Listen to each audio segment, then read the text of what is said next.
Ghana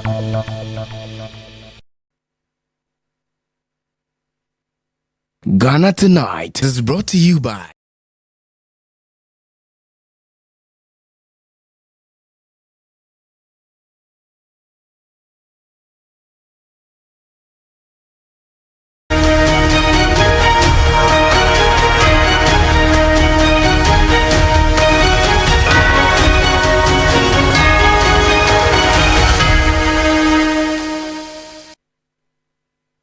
the beginning of another week. Good evening, welcome. This is Ghana Tonight. We're live on news about Desawe Kanda, also live on TV3 Ghana on Facebook and on DSTV channel 279. We're all across the world on 3news.com.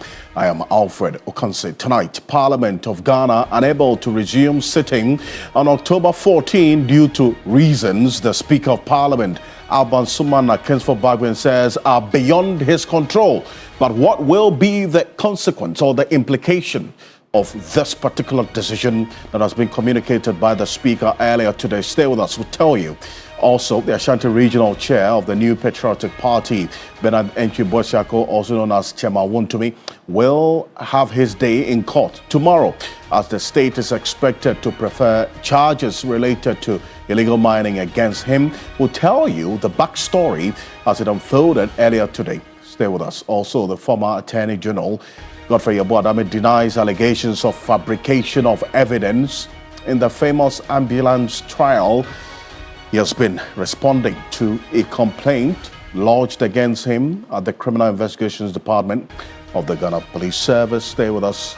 And earlier today, he stormed the CID's office with a team of 70 lawyers, including the former Deputy Attorney General Alfred Ocansey, who spoke to my colleague earlier today. We'll hear from him. Plus, we have a conversation, a big one, on Galamsey as well and how it's impacting on the railways in this country.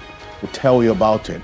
The Railway Development Authority CEO is going to be joining us for a conversation on this. We understand some persons, illegal miners, have been arrested for damaging railway lines in some part of the Western region. Stay with us here on Ghana Tonight. You're an integral part of the conversation. Let's hear from you. The hashtag we're using is Ghana Tonight on Facebook and on X.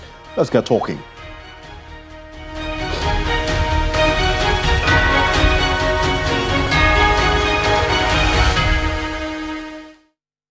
Let's settle for Ghana Briefs.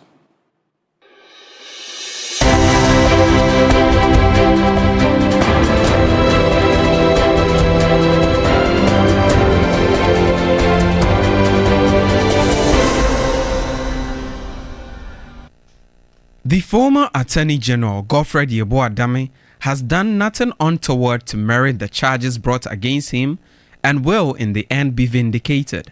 That's according to former Deputy Attorney General Alfred Yeboah, who also says the allegation of fabrication of evidence against his former boss are being politically motivated. Purely political, and I think it's also coming out of dislike for Alfred Dame.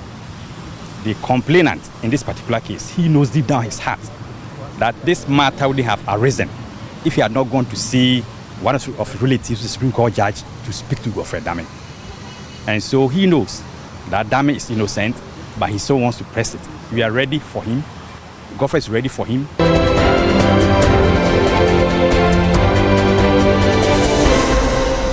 Mining-related charges are expected to be preferred against the Ashanti Regional Chairman of the NPP, Bernard Entry Boisiako, also known as Chairman Wontumi, expected to appear in court on Tuesday, October 7, 2025.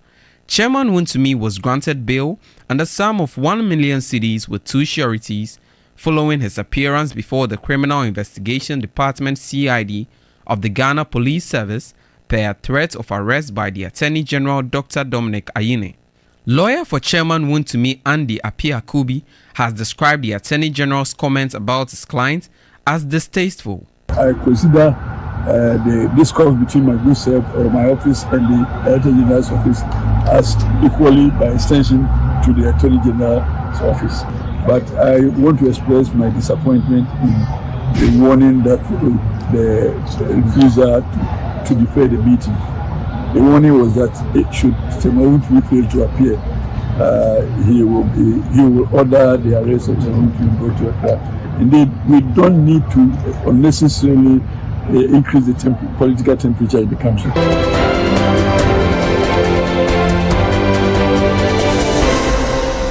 Parliament's scheduled resumption next Tuesday, 14th October 2025, has been postponed indefinitely by Speaker Alban Bagbin, citing reasons beyond his control. A new date will be announced later. The delay affects key legislative activities, including the presentation of the 2026 budget statement, consideration of ministry estimates, and several pending bills and policy matters. When the House reconvenes, two new NPs, Bernard Bediako of Akwetia and Prof. Ali Duseidu of Tamale Central, are expected to be sworn in. Meanwhile, debates on issues such as the U.S. deportee agreement and DSTV subscription rate reductions remain pending.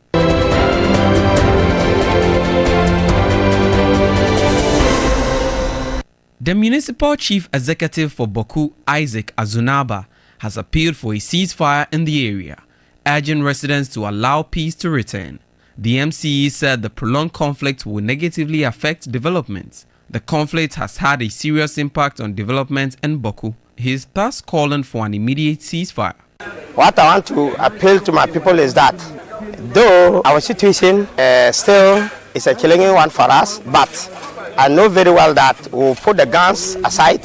My people should give peace a chance, put the guns aside, we should put our differences aside.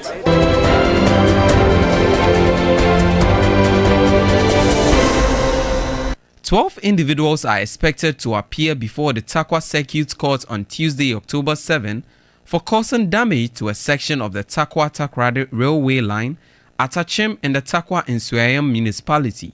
Meanwhile, the Western Regional Minister Joseph Nelson has called on traditional leaders to take control of their communities and urged the Ghana Railway Authority to increase patrols to prevent further destruction.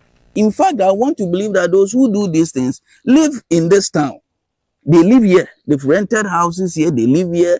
That is where they get up every morning and come. They are in the communities. And so to think that this has been going on for weeks and we couldn't get any public spirited person, no leader here to show up to say that, look, this thing must stop.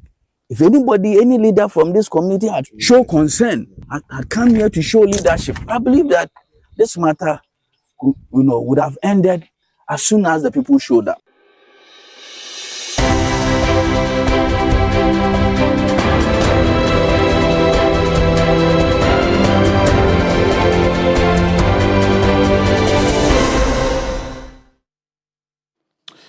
This morning is on 3news.com. Make some time and visit 3news.com. This is Ghana Tonight. We're live on 3FM 92.7, also on TV3 Ghana on Facebook and on DSTV channel 279. We're all across the world on 3news.com. We're also on 3 News on YouTube and on X as well. So it's probably brought to you by Flamingo Paint, Simply Superior, Sasun Sitsa Spray and Quell, Tum Tum Precom. Coming up next on Ghana Tonight, a former Attorney General denies allegations of fabrication of evidence in the famous ambulance trial. He has been responding to a complaint lodged against him at the Criminal Investigations Department of Ghana Police Service by one of the accused persons in that particular trial who was acquitted and discharged. Talking about now one of the officials of the National Security Secretariat and Richard Jagba. Now, the former Attorney General Alfred Ocansey has done nothing wrong. Well, those were the words of his deputy when he was Attorney General. I'm talking about Alfred Ocansey. He says that with these charges that have been brought against him, that's Godfrey Ocansey, in the end, he will be vindicated. Let's take a listen to former Deputy Attorney General Alfred Ocansey. We'll walk you through exactly why Godfrey Ocansey had to even be at the CID of the Ghana Police Service earlier today. In fact, he went to the office of the CID with a team of 70 lawyers. Imagine that. But this is it. This is Deputy Attorney General Alfred Ocansey. Take a look. We invited to appear for the CID this morning. We got here around 10:05. He had to wait for over 1.5 hours. Interrogation just started. He's well composed. He's ready to face the interrogators. And at the end of the day, people of Ghana get to know that all these charges against her are trumped up once. I mean, the former AG in his office as the AG discharged his duties with all diligence. I was his deputy, and I can state without any equivocation that he has done nothing untoward to merit this kind of charge that has been brought against him. But at the end of the day, truth will stand. Truth will stand. Godfred will be vindicated. Would you say this is just purely political, based on what people try to present? Purely political, and I think it's also coming out of dislike for Godfred Dame. The complainant in this particular case, he knows deep down his heart that this matter would have arisen if he had not gone to see one of his relatives, the Supreme Court judge, to speak to Godfred Dame.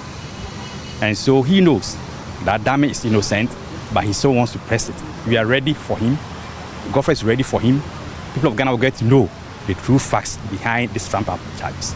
Reporters came around, and the police in their protocol decided to let some of them go out of the main premises. Maybe they have their own protocols, but I don't think they've breached any rule by coming here to support the former Attorney General. Let's remember, he was the leader of the bar. And someone in that high office, we expect that when there's any matter against him, people will just come and then support him. There are a lot of lawyers around here. There are other supporters outside the police headquarters. But I can assure you, we've never broken any rule, and that's why the place is so calm. Whether intimidation or not, we are here to state what we know about the matter. Godfred Dame is not guilty, he's very innocent. At the end of the day, he will be vindicated. The supporters too are at the gate, and we are very sure that they are not being molested. But if there should be any such thing, we'll definitely protest. Thank you very much. So that's Alfred Yeboah. He deputized Godfred Yeboah Dame when he was Attorney General, Minister of Justice of the Republic of Ghana. The process has just started at the Criminal Investigations Department of Ghana Police Service. So it's one that we'll see how the coming days will look like. There was a question that was asked of him when they were to return to the CID. He says that, well, they don't have any information as of exactly when they would have to return. And we'll hear from the CID boss shortly. But also, we spoke to another lawyer who is also the legal officer for the NPP, the opposition New Patriotic Party, Frank Davis, who also indicated, quite on the same lines of Alfred Yeboah, that these charges are frivolous and it would end nowhere. These were his words. Let's take a look at this. There was a delay because obviously, there's no queries in the probation to the page. So you were assisting the police very their investigation is, so to speak, the aftermath. It is 30 days yet, so I don't want to preempt anything about charges. We just came here to honor their intentions. We are looking forward for what they will have to say subsequent. At least we have also told them what we know about the complaint. So we'll be waiting for them to do this. Actually, I don't really think about the petition. I think it's just a political thing more. But what is your take? I am a journalist. Well, I'm also a lawyer. What is your take? A matter which has received judicial pronouncement. This is the first time we are hearing it. What is like that? Since complaint has been made already, it has received a judicial pronouncement. So what? What do you? Is it not obvious to you? Is it not obvious what the implications are? So, guys, I need no say. You should also from the local group. What does the police tell you at the end of the day? How for this? What did the police tell us? What is it tell you? Are you coming back? The process to find out the right place. Are we coming back? Yeah. Right. We don't know yet. Well, so that's just an idea of how the reactions after Godfred Dame responded. In fact, he had to go to the office of the CID earlier today upon that particular invitation, and the details, as we've seen, the reactions after that engagement. And you just heard there Frank Davis, who's the head of the legal director of the New Patriotic Party. You saw Gary Nimacombe and the others there, and Dennis Baberi Esquire with me. And then you hear some of the lawyers who went there indicate that they went there with a crack team of... Yeah, that was a crack team of lawyers. Because in there you'd find the respected Leonard Freddie Blay in the picture. Mm-hmm.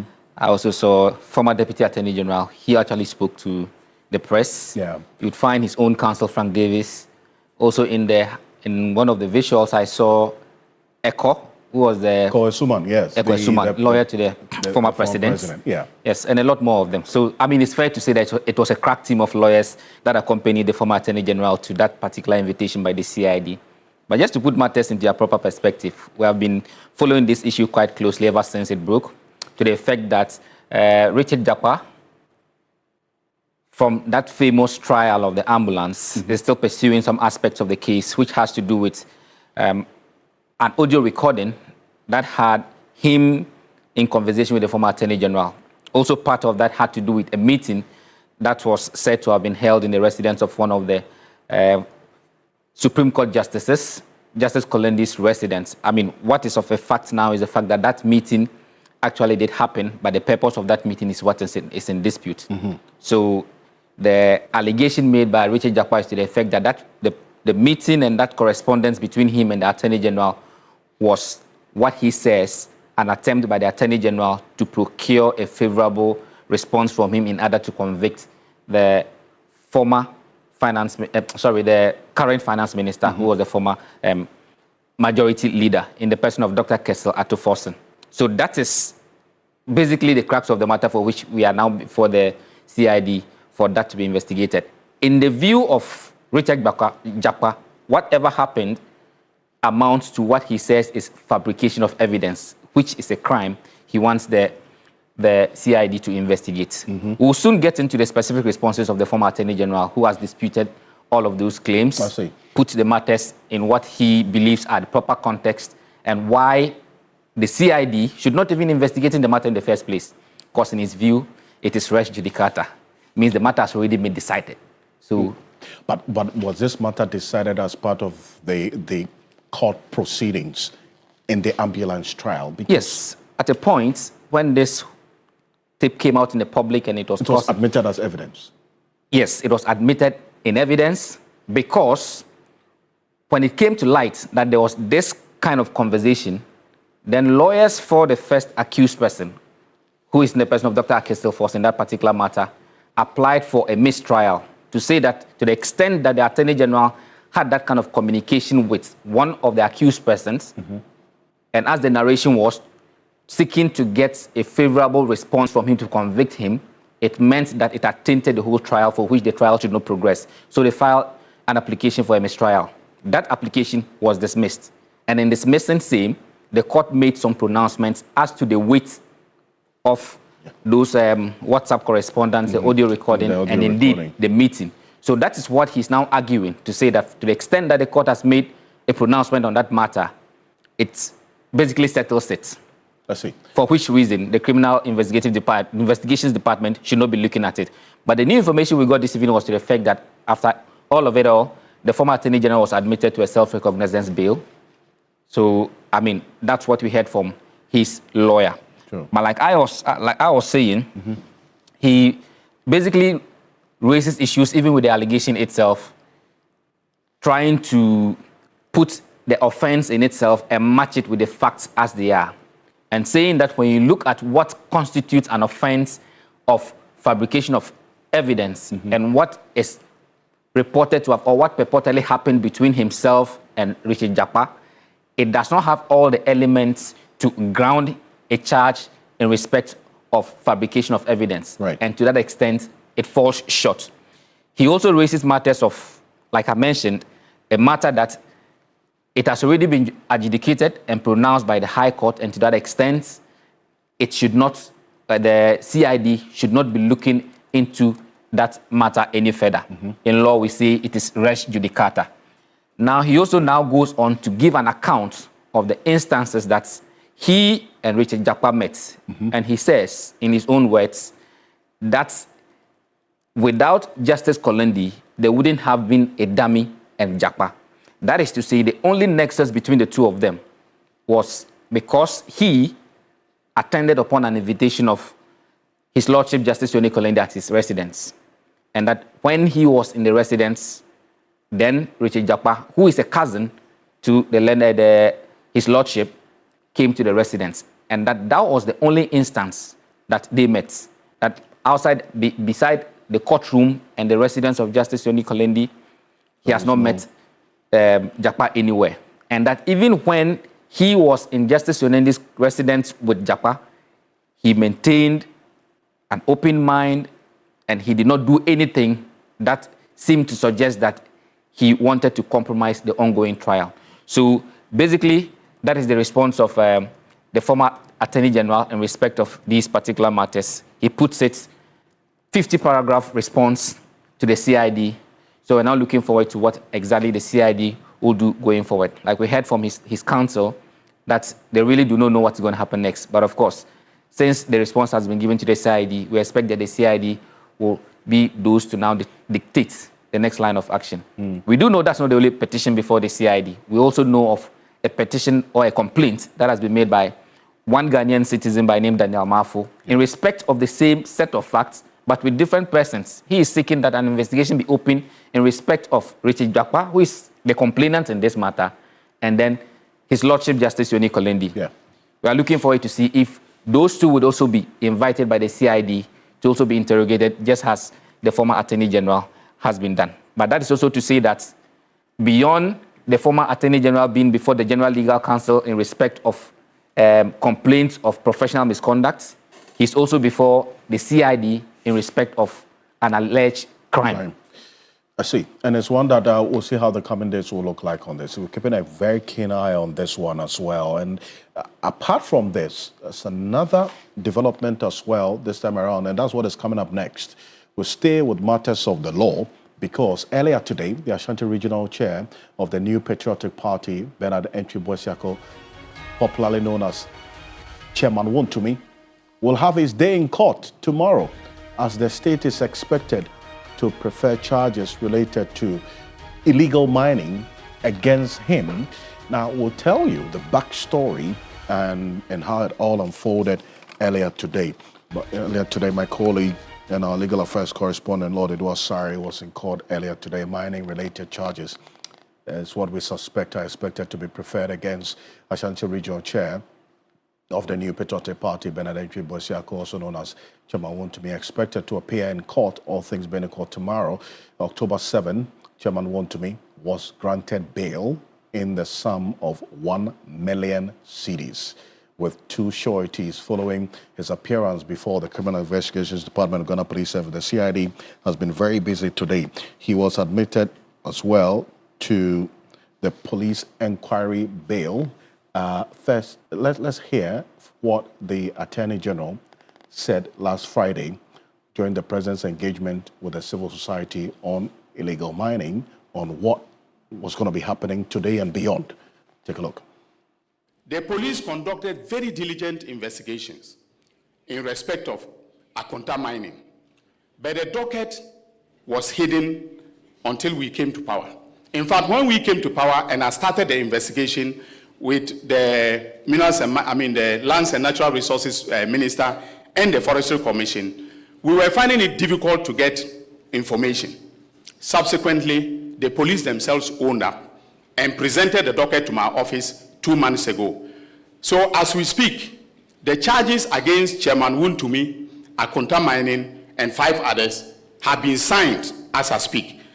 Currently, we are waiting for him to be read his right to remain silent, etc. You know, before we've asked that he should be brought from, Kumasi. His lawyers asked that he should be brought on Tuesday, but I'm insisting that he should be here on Monday. If he doesn't come on Monday, I'm going to order for his arrest so that he'll be brought to Accra. His rights will be read to him, and then we can start the prosecution. We have also put in place certain measures to ensure that the prosecution goes faster than normal. We have approached the Chief Justice, who has agreed to assign specialized courts for the prosecution of illegal mining cases. And I have laid before Cabinet on Tuesday. Cabinet will meet and approve the public tribunal's bill. Well, so the second part of the Attorney General's statement, which you just heard, is going to be an issue we'll delve into, but clearly indicating Chairman Wontumi's invitation and appearance today, which indeed happened. But Chairman Wontumi was at the Criminal Investigation Department, Ghana Police Service office earlier today. But lawyer for Chairman Wontumi, Andy Apiakubi, did not seem happy about the AG's comments, what I just played to you, and he explained why, in his view, he was not too happy about the AG's position on this. Take a look.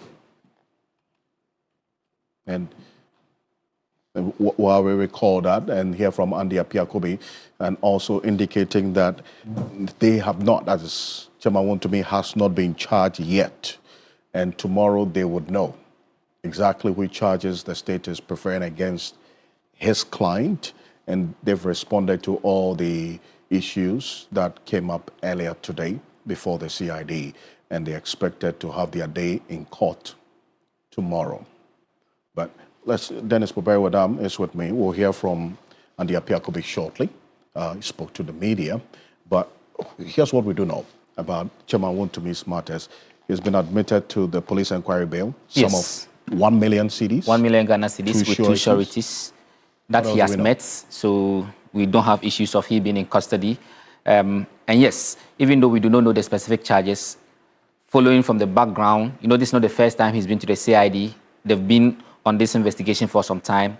And in his caution statement, they did indicate that he was being investigated for offenses related to mining. So we can reasonably infer that whatever charges are going to be preferred to him against him tomorrow are going to be in respect of illegal mining and those in that particular space. But we do also know that it's not only the CID that's dealing with Chairman Wontumi. We also know that he has some running battle too with Iyoko. Yeah, true. And that is in respect of matters that were informed by the Deputy Attorney General, that these are matters that have to do. In fact, he describes them as various criminal offenses, which include fraud, causing financial loss to the state, and money laundering. In respect of this, we know he's on bail. That bail is 50 million Ghana cedis with two sureties that were justified. It was this particular matter that kept him in custody for some time. But for tomorrow, he will take his day in court.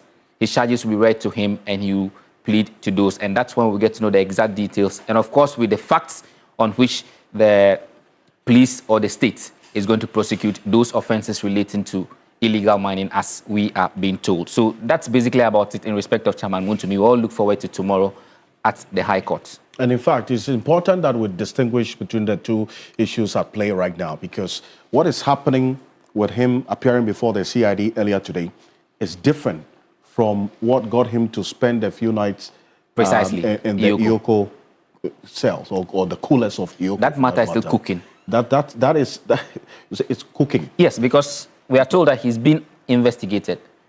It was only after investigation they will prepare the docket and prepare the charges against him. So at this point, it's still a matter which is still cooking. It's not one that we can say that they are going to prefer charges against him. But of course, just like we were told in the previous instance that he was being investigated for matters relating to illegal mining, this one too, if it comes to fruition, it means that the matters that will, or the offenses that will be preferred against him will be along the lines of fraud, causing financial loss to the state, and money laundering. But yes, that's a matter for another day. Tomorrow is basically on matters that have to do with illegal mining. So, Alfred, that's basically what is happening in respect of Chairman Wontumi. But let's hear from his lawyer. Okay? Precisely. Andy Apiakobi, former Santiachim North Member of Parliament. This is what he had to say. Take a look. Of Chairman Wontumi being in hospital, I went beyond the call of duty to do that. So it is incorrect to anybody to suggest that we have been lukewarm to the invitations from the Attorney General's office. I know that the Attorney General works for the Attorney General in terms of prosecution. So I consider the discourse between my good self or my office and the Attorney General's office as equally, by extension, to the Attorney General's office. So I am sure there was some communication gap that resulted in this impasse. But I want to express my disappointment in the warning that the refusal to defer the meeting. The warning was that should Chairman Wontumi fail to appear, he will order the arrest of Chairman Wontumi go to a trial. Indeed, we don't need to unnecessarily increase the political temperature in the country. We have not at any point in time decided or refused to respond to invitations. And You see, the law is also that anybody, accused person or a suspect ought to be given adequate time, preparation, and even resources to be able to prepare his defense to any charges prepared against him. And then let us also not forget that accused person is not considered guilty until proven so, and therefore he has to have a right to his civil liberties.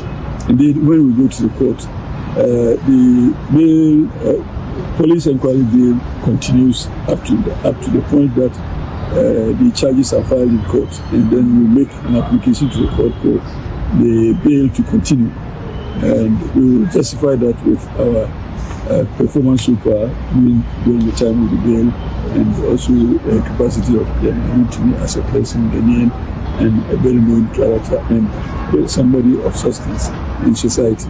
And then that's Andy Apiakobe there. Tomorrow, we will be in court to give you updates on exactly what would happen.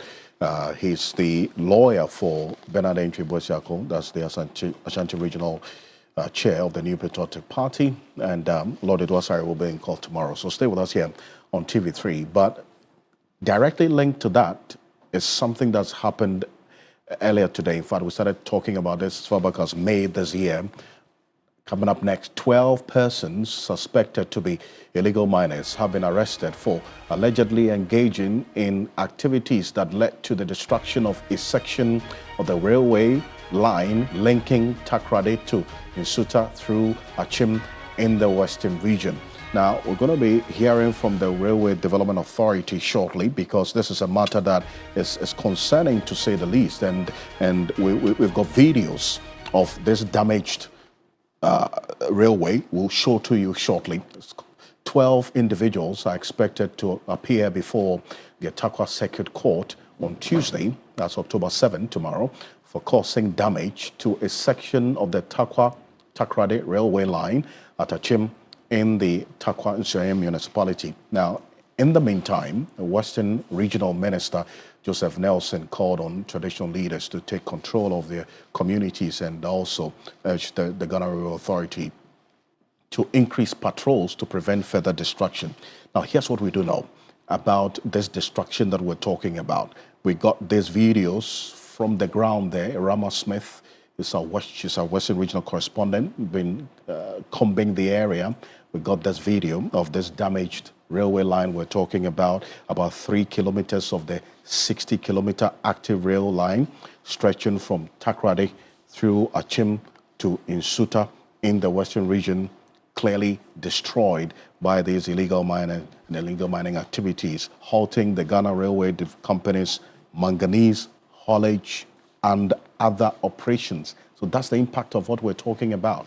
Now, the damage, what you see on the screen right now, for the benefit of those listening to us on the radio, we're talking about discovered sometime on last Wednesday, October 1, affected rail tracks, slippers, and works at Achim, a community near Nsuta in the Takwa Nsuem municipality, while large portions of the land on which the rail line lies are degraded in yet another telling impact of illegal mining, commonly we refer to as galamsey in our local parlance. The destroyed stretch no longer sits on solid ground.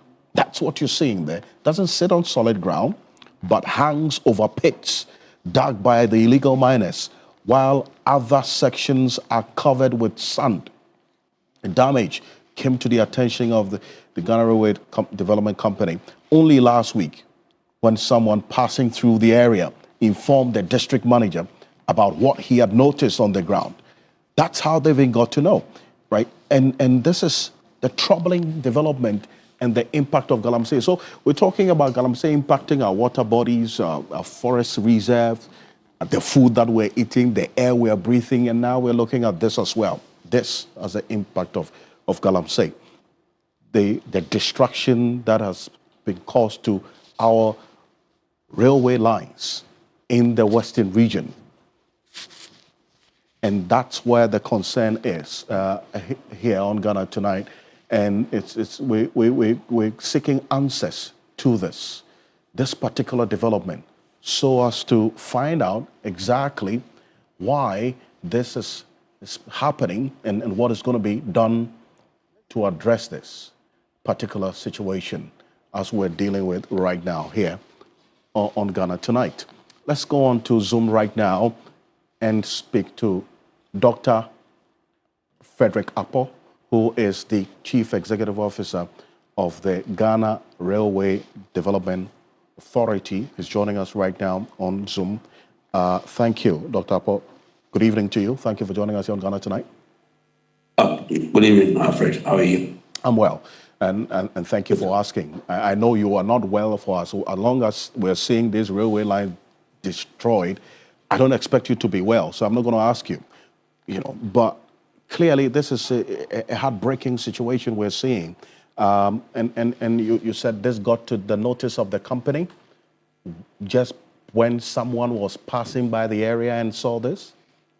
Yes, good evening to your viewers. If you could kindly come a bit onto your right side for me. No, perfect. Thank you. Yeah. It's great. Yes, okay, great. This came to our notice last week when I received a report from the area manager via our estate manager in Accra regarding the devastating news in the Western region. I think I would say that this development has been going on for a while. I remember upon assumption of office, I visited the line to Hini Valley in March and April. And in May too, I paid a courtesy visit to the area, where I went to the area there with my team to inspect the line, all the way to Tunkwao and Awaso. I think the current epicenter of this is directly at, this is referring to a narrow gauge line. It's around between Bonsare and Achim. So Bonsare is about 54 kilometers from Isuta, 54 kilometers from Takrade, and 6 kilometers from Isuta. And at Achim, the devastation is very close to the Ghana Manganese Corporation. In fact, we identified a Shanfai close to the Ghana Manganese Corporation, where when we went for patrol at the time of our inspection, they ran away. We went for a night patrol, they didn't come. So, but when we left, they came back. The thing is, this is not a railway infrastructure issue. This is a national security issue. But at some point, I remember we identified that some people were doing the Galamsey 8 kilometers away from Espresso Bridge. But they have dug the Shanfai, the thing that they used to wash the gold. They've dug it to the point that it is directing to the drainage of the new culvert that we've built. Okay. The most disturbing aspect is that these people are playing hide and seek with the patrol team that we've got. So and they also read into the routine of when the patrol are coming. They know when they are coming. So when they are coming, they move out of there. Yeah. When we are not there, they will go in there. So look, I think we need to look at it as a national security issue where a joint ministerial task force is required. My sector minister, Honorable Joseph Bukari, has set up a three-member committee team to look into this, working with the other agencies to address this routine inspection. Well, but Dr. Appo, before we get into that, and it's good to know that there's some works in place to deal with it, but you indicated that you got wind of the activities of Galamsey operators earlier, 8 kilometers away from the Espresso Bridge, which, you would have some rail lines there. And from the information that we got, as far back as May this year, you, together with some other officials, had visited this particular area. So you had an idea of what was going on, right? Yeah, we had an idea. So what did you do? What did you do from May till now? Yeah, May we set up a task force. But of course, we have to look at it. You are looking at a 68-kilometer stretch. So I don't want you to just locate this as just one thing. So the whole stretch from Takrade to Hini Valley you are looking at approximately about 88 kilometers of railway line. And it goes through bushes and everything like that.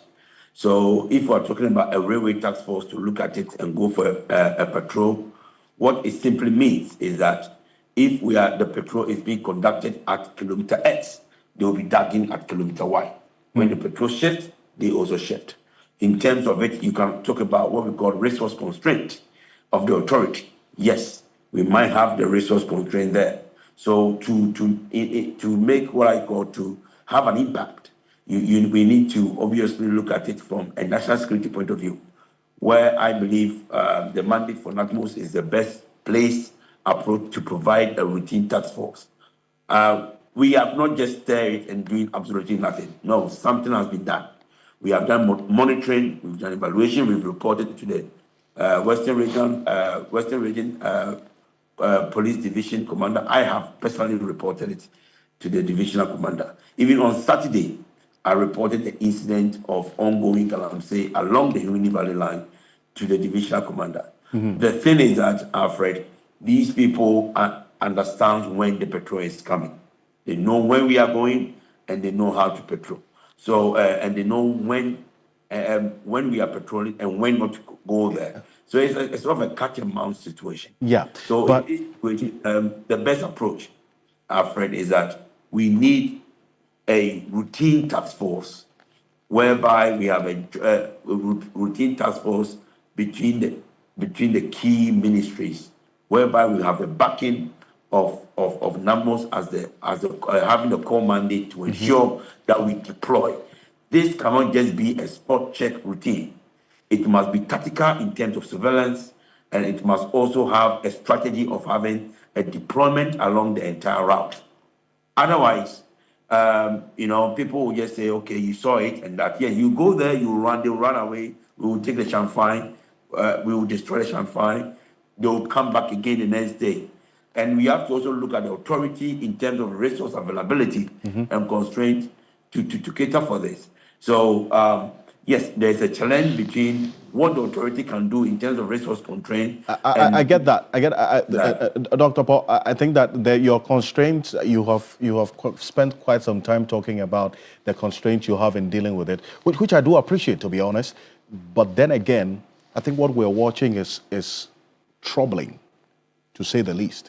You have railway lines hanging. You have illegal miners have dug beneath the railway lines, and you are also asking for resources to develop that railway line because of the manganese that we are mining there as a country. Now you're faced with this problem. So what, in your view, should be the thinking of addressing this matter of these galamsey operators going forward? Because the cat and mouse game, they will have informants who will tell them when you are coming. You've seen that. So if NIMOS comes in, is it a permanent post for the military and police on that 15-kilometer stretch? And we're talking about 15 kilometers. How many police or military personnel would have to be deployed on that entire 15-kilometer stretch that this thing is happening?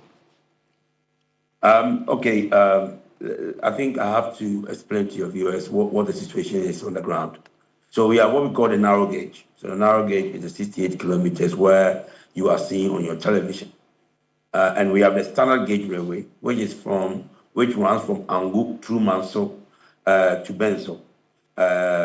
The SGR, the standard gauge railway line, which we are developing, has not been tampered with in terms of the galamsey activities. We have observed some certain activities, going close to the embankment from Manso to Amentin. However, the embankment has not been touched in terms of these galamsey activities, and we've also got a rock-filled material that is preventing the damage in terms of soil stability. Yes, it is right to point out that the narrow gauge is not. We are not going to use the narrow gauge, in the near term. We are replacing it with a standard gauge. But even that, we must also protect the asset in a way not to allow them or encourage them to tamper with the standard gauge railway, which we are spending the money on, as you alluded to. So the key thing here, Alfred, I'm alluding to is, whilst we can deploy maybe a tactical force on the line, we need to look at it in the context of NADMOS as a national security threat. Because what I'm referring to is that when you go to places like Hini Valley, the Galamsey activity is about 8 kilometers away, okay? And they have done some of the farms and directed the, what we call it, the washing, everything to the formation of the new standard gauge railway line. I see. So, yes, so whilst you may be thinking that the primary factor is to set up a railway task force or having a patrol up and down, that is not the point. We are also having a secondary impact, not the core as a primary source, as a secondary impact from maybe 8 or 10 kilometers away, or in some cases. I can make a reference to Espresso. Espresso, for example, the river runs about 12 kilometers from our railway line. But because they are doing the Galamsey in the Espresso River, it is basically they are directing the flow towards our embankment. So in this case, what I'm just alluding here is that we need to consider this as a national security threat. Whilst the railway is a victim of it, we are not just the victim here. This affects more than just the railway infrastructure. And we must look at how best we can mitigate in the short term what we have to do as a nation. Otherwise, you are right. This is going to be, it's a bit bizarre in terms of what they are doing at the moment. Well, I do thank you for sparing some time to talk to us. Dr. Alfred Ocansey is the Chief Executive Officer of the Ghana Railway Development Authority. They're quite heartbreaking with the videos you were seeing. But this is Ghana Tonight. We're back shortly after this quick break. And I will tell you how Parliament's indefinite postponement of their reopening or resumption is going to impact on very key issues which Parliament was to consider next week. Stay with us. We're back shortly.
reporting from the Takoradi Market Circle. From the heart of the Upper West Regional Capital. From the heart of the Ashanti Kingdom. Reporting from Sunyani. From the Central Business District of Navrongo. The parliamentarians are on recess. This is where it all unfolds. The moments that potentially alters the course of our nation and the world. These are the individuals we recognize, the voices we amplify, who appears on screen and who contributes behind the scenes. With professionalism at our core, we bring you news you can trust, impact journalism that makes a difference. This illustrates how diverse perspectives enhance our strength and reinforces our mission. This is 3 News. Leaders in breaking news, exclusive interviews, facts and analysis on TV, radio, online and digital. 3 News, first in news.